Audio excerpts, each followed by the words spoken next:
Good morning, and welcome to your AI Daily Press morning podcast for March 31, 2026. I'm your host, Walter. Firstly, the ongoing conflict between the United States and Iran continues to escalate, with thousands of American troops deployed to the Middle East. The situation remains volatile, with both sides engaging in a war of words and escalating military actions. In another development, the U.S. has reopened its embassy in Venezuela after a period of closure, marking a new chapter in diplomatic ties between the two nations following the seizure of former Venezuelan President Nicolas Maduro. The move is part of a three-phase plan to strengthen engagement with Venezuela's interim government, civil society, and private sector. Lastly, we've been analyzing the complexities of the U.S.-Iran conflict, including the humanitarian cost, trade disruptions, and the potential for a lasting impact on the region and global economy. We'll continue to provide updates and insights into these evolving stories as more information becomes available. And that's the way it is. Now, for the latest in social and cultural news, here is Barbara Waters. Walter, and then shall know what's right now. Firstly, the conflict between the U.S. and Iran continues to unfold, with diplomatic efforts underway to find a peaceful resolution.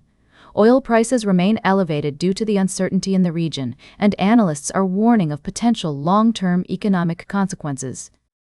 In other news, Florida Governor Ron DeSantis has signed a bill renaming Palm Beach International Airport to the President Donald J. Trump International Airport, pending approval from the Federal Aviation Administration.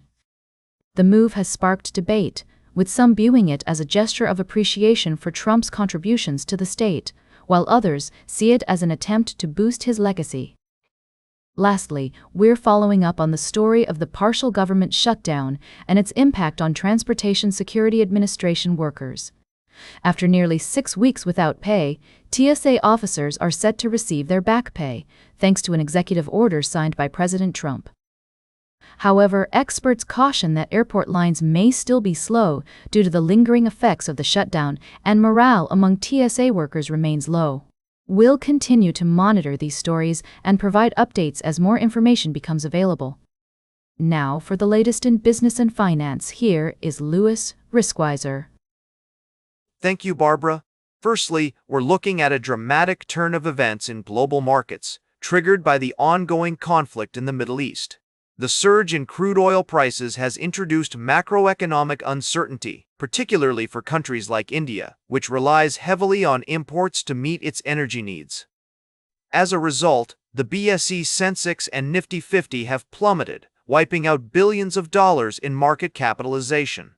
Secondly, we're discussing the impact of rising energy prices and sticky inflation concerns on global markets.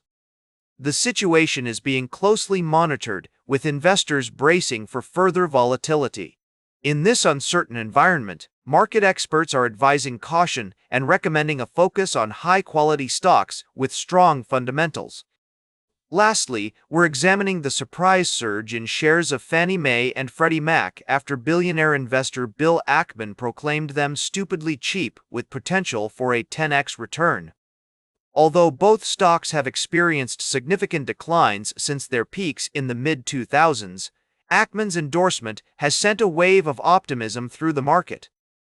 However, it's essential to approach this bullish commentary with a critical eye and evaluate the underlying fundamentals of these companies before making any investment decisions. As we navigate these complex market conditions, remember to stay informed, balanced, and cautious. We'll be keeping a close eye on these developments and providing updates as more information becomes available. Now for the latest in science and technology, here is Carl Starman. Thank you, Louis. Firstly, NASA's Artemis program is making headlines as it pushes the boundaries of human exploration and innovation. The Artemis II mission is set to take humans back to the moon and beyond, with a focus on diversity, equity, and inclusion.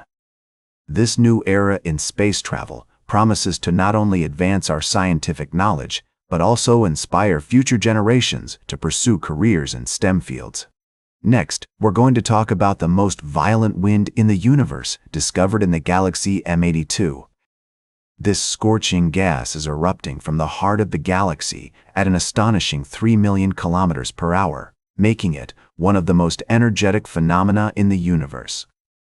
The discovery offers a unique glimpse into the complex interplay between star formation, galaxy evolution, and the role of supermassive black holes in shaping the cosmos.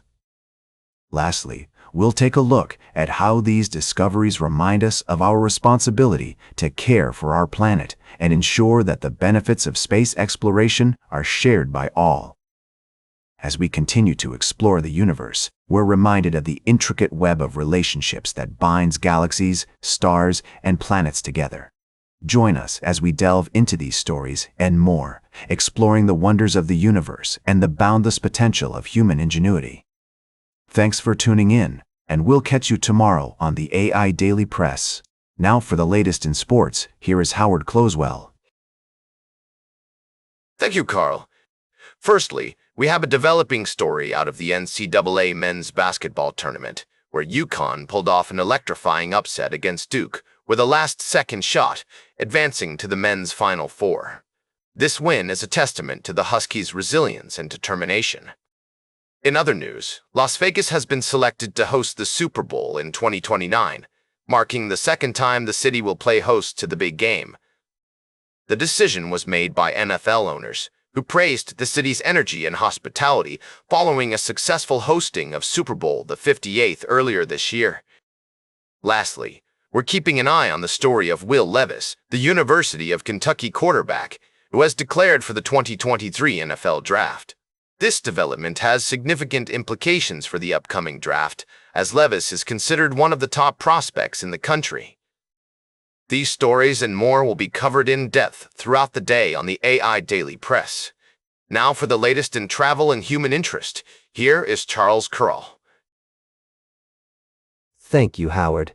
Firstly, in the world of social media, Instagram has begun testing a new premium subscription service called Instagram Plus. This service offers exclusive features, such as viewing another person's story without them knowing and extending the shelf life of stories by an additional 24 hours. The testing is currently limited to a few countries, with prices starting at just a few dollars per month. In other news, a significant development has occurred in the world of politics. Andrew Rosendale, a member of Parliament from East London, defected from the Conservative Party to Reform UK, resulting in him being locked out of his constituency office by the Romford Conservative Association. The High Court ultimately ruled against Mr. Rosendale, stating that his case was weak and that he should have anticipated losing access to the office upon defecting.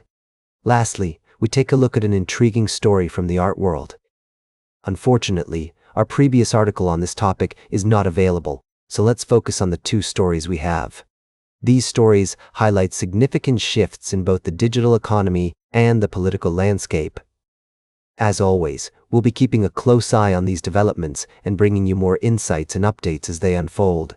Now for the latest in fashion and entertainment, here is Joan Streams. Thank you, Charles. First up, K-pop fans are in for a treat as BTS's Jimin is set to release his debut solo album, Face the Sun. The album is expected to drop on March 24th, and fans are eagerly awaiting the singer's first solo project. Next, we're talking about Cardi B's latest court victory.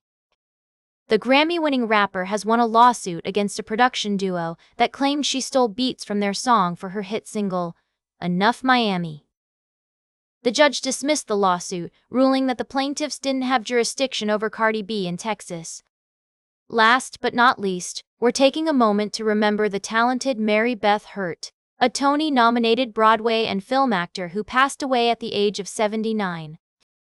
With a career spanning decades, Mary Beth Hurt was a force to be reckoned with on stage and screen, known for her nuanced and multi-layered performances in films like The World, according to Garp, and Broadway plays like Benefactors.